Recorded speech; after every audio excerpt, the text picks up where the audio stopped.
Chapter 43.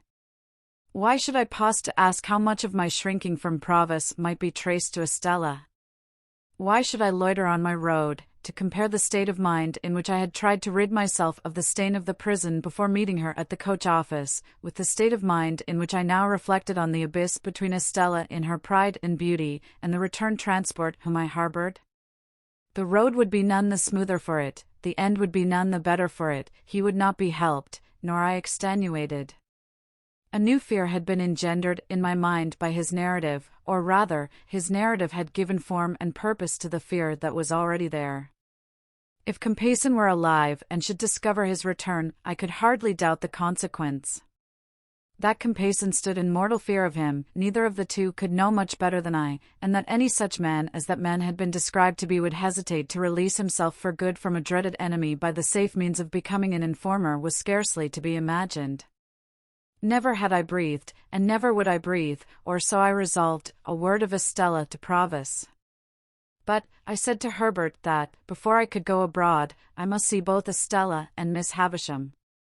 This was when we were left alone on the night of the day when Provis told us his story. I resolved to go out to Richmond next day, and I went. On my presenting myself at Mrs. Brandley's, Estella's maid was called to tell that Estella had gone into the country. Where? To Sada's house, as usual. Not as usual, I said, for she had never yet gone there without me. When was she coming back? There was an air of reservation in the answer which increased my perplexity, and the answer was, that her maid believed she was only coming back at all for a little while. I could make nothing of this, except that it was meant that I should make nothing of it, and I went home again in complete discomfiture. Another night consultation with Herbert after Provis was gone home, I always took him home, and always looked well about me, led us to the conclusion that nothing should be said about going abroad until I came back from Miss Havisham's. In the meantime, Herbert and I were to consider separately what it would be best to say, whether we should devise any pretence of being afraid that he was under suspicious observation, or whether I, who had never yet been abroad, should propose an expedition. We both knew that I had but to propose anything, and he would consent. We agreed that his remaining many days in his present hazard was not to be thought of. Next day I had the meanness to feign that I was under a binding promise to go down to Joe, but I was capable of almost any meanness towards Joe or his name. Provis was to be strictly careful while I was gone, and Herbert was to take the charge of him that I had taken. I was to be absent only one night, and, on my return, the gratification of his impatience for my starting as a gentleman on a greater scale was to be begun. It occurred to me then, and as I afterwards found to Herbert also, that he might be best got away across the water, on that pretence, as, to make purchases, or the like. Having thus cleared the way for my expedition to Miss Havisham's, I set off by the early morning coach, before it was yet light, and was out on the open country road when the day came creeping on, halting and whimpering and shivering, and wrapped in patches of cloud and rags of mist, like a beggar. When we drove up to the Blue Boar after a drizzly ride, whom should I see come out under the gateway, toothpick in hand, to look at the coach, but Bentley Drummle. As he pretended not to see me, I pretended not to see him. It was a very lame pretence on both sides, the lamer, because we both went into the coffee-room, where he had just finished his breakfast, and where I ordered mine. It was poisonous to me to see him in the town, for I very well knew why he had come there. Pretending to read a smeary newspaper long out of date, which had nothing half so legible in its local news as the foreign matter of coffee, pickles, fish sauces, gravy, melted butter, and wine with which it was sprinkled all over, as if it had taken the measles in a highly irregular form, I sat at my table while he stood before the fire.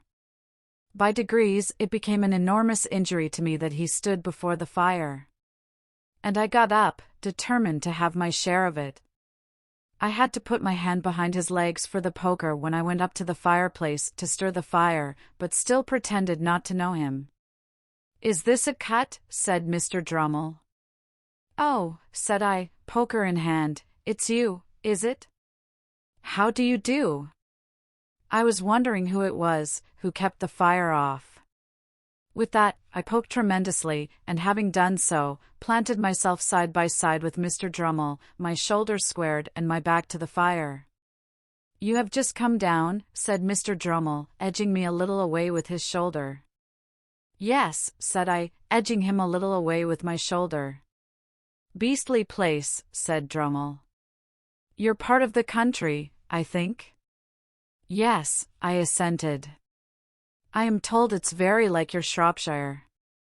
Not in the least like it, said Drummle. Here Mr. Drummle looked at his boots and I looked at mine, and then Mr. Drummle looked at my boots, and I looked at his. Have you been here long? I asked, determined not to yield an inch of the fire.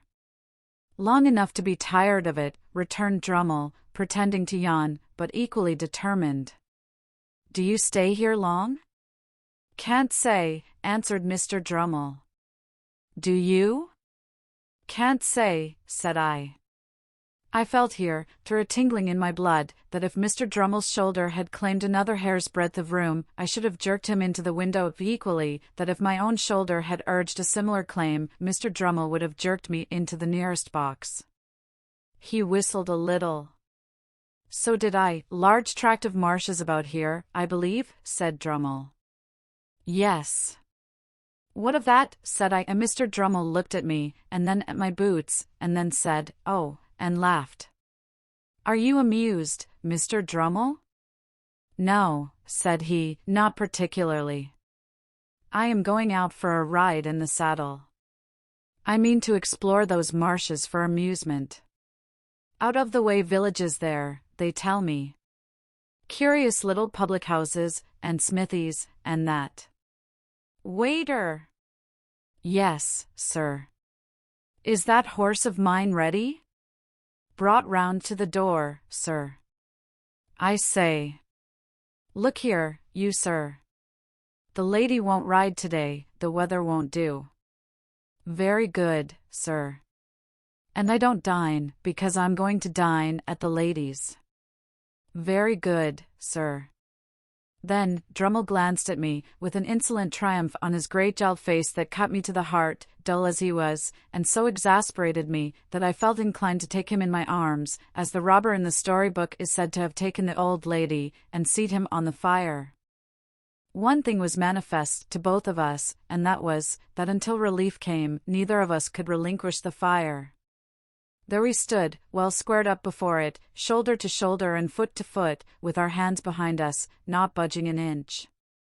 The horse was visible outside in the drizzle at the door, my breakfast was put on the table, Drummle's was cleared away, the waiter invited me to begin, I nodded, we both stood our ground. Have you been to the Grove since? Said Drummle. No, said I had quite enough of the Finches the last time I was there. Was that when we had a difference of opinion? Yes, I replied, very shortly. Come, come. They let you off easily enough, sneered Drummle.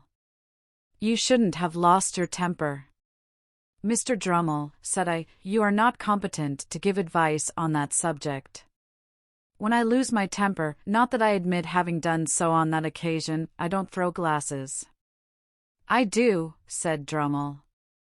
After glancing at him once or twice, in an increased state of smouldering ferocity, I said, Mr. Drummle, I did not seek this conversation, and I don't think it an agreeable one. I am sure it's not, said he, superciliously over his shoulder, I don't think anything about it. And therefore, I went on, with your leave, I will suggest that we hold no kind of communication in future. Quite my opinion, said Drummle, and what I should have suggested myself, or done, more likely, without suggesting. But don't lose your temper. Haven't you lost enough without that? What do you mean, sir? Waiter, said Drummle, by way of answering me. The waiter reappeared. Look here, you sir. You quite understand that the young lady don't ride today, and that I dine at the young lady's? Quite so, sir. When the waiter had felt my fast-cooling teapot with the palm of his hand, and had looked imploringly at me, and had gone out, Drummle, careful not to move the shoulder next me, took a cigar from his pocket and bit the end off, but showed no sign of stirring. Choking and boiling as I was, I felt that we could not go a word further without introducing Estella's name, which I could not endure to hear him utter, and therefore I looked stonily at the opposite wall, as if there were no one present, and forced myself to silence. How long we might have remained in this ridiculous position it is impossible to say, but for the incursion of 3 thriving farmers, laid on by the waiter, I think, who came into the coffee-room unbuttoning their greatcoats and rubbing their hands, and before whom, as they charged at the fire, we were obliged to give way. I saw him through the window, seizing his horse's mane, and mounting in his blundering brutal manner, and sidling and backing away. I thought he was gone, when he came back, calling for a light for the cigar in his mouth, which he had forgotten. A man in a dust-colored dress appeared with what was wanted, I could not have said from where, whether from the inn-yard, or the street, or where not, and as Drummle leaned down from the saddle and lighted his cigar and laughed, with a jerk of his head towards the coffee-room windows, the slouching shoulders and ragged hair of this man whose back was towards me reminded me of Orlick. Too heavily out of sorts to care much at the time whether it were he or no, or after all to touch the breakfast, I washed the weather and the journey from my face and hands, and went out to the memorable old house that it would have been so much the better for me never to have entered, never to have seen.